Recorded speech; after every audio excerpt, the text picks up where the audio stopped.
స్వర్ణాంధ్రప్రదేశ్ లక్ష్య సాధనలో భాగంగా శ్రీకాకుళం నగరాన్ని సర్వాంగ సుందరంగా తీర్చిదిద్దుతున్నట్లు వెల్లడించారు కేంద్ర మంత్రి రామ్మోహన్ నాయుడు. శ్రీకాకుళం నగరంలోని పలు అభివృద్ధి పనులను జిల్లా కలెక్టర్ స్వప్నిల్ దినకర్తో కలిసి పరిశీలించారు కేంద్ర మంత్రి.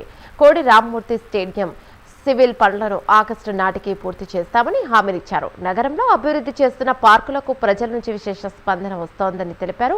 ఎయిర్పోర్ట్ అథారిటీ ఆఫ్ ఇండియా నుంచి సిఎస్ఆర్ నిధుల కింద ఒక్కో పార్కుకు 50 లక్షల చొప్పున 4 పార్కులకి నిధులు కేటాయించినట్లుగా చెప్పారు.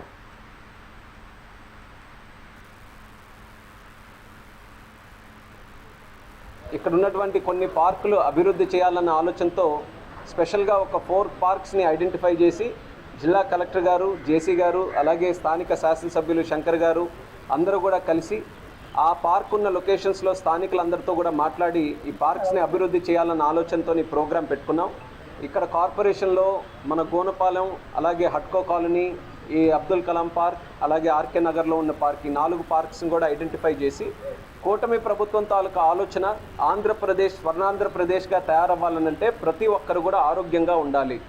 ఆరోగ్యంగా ఉండాలనంటే కేవలం శారీరకంగానే కాదు, మానసికంగా ఆరోగ్యంగా ఉండాలి. ప్రతి ఒక్కరికి కూడా ఆహ్లాదకరమైనటువంటి వాతావరణంలో కొన్ని పార్కులు వాళ్ళకందరికీ, ముఖ్యంగా అర్బన్ ఏరియాస్లో ఉన్న వాళ్ళందరికీ కూడా మంచి పార్క్స్ అందుబాటులో ఉండాలనేది చంద్రబాబు నాయుడు గారి తాలూకా ఆలోచన, ఆయన తాలూకా సంకల్పం. ఆ విజన్ని శ్రీకాకుళంలో ఇంప్లిమెంట్ చేయడానికి స్థానిక నాయకత్వంగా మేమందరం కూడా మా తరపున ఒక కార్యక్రమాన్ని మేము మొదలుపెట్టాం. అందులో మొట్టమొదట ఒక ఛాలెంజ్గా తీసుకొని శ్రీకాకుళం కార్పొరేషన్లో ఉన్న కార్గిల్ పార్క్, ఏదైతే కార్గిల్లో భారతదేశం సాధించినటువంటి విజయాన్ని స్మరించుకుంటూ, సన్మానించుకుంటూ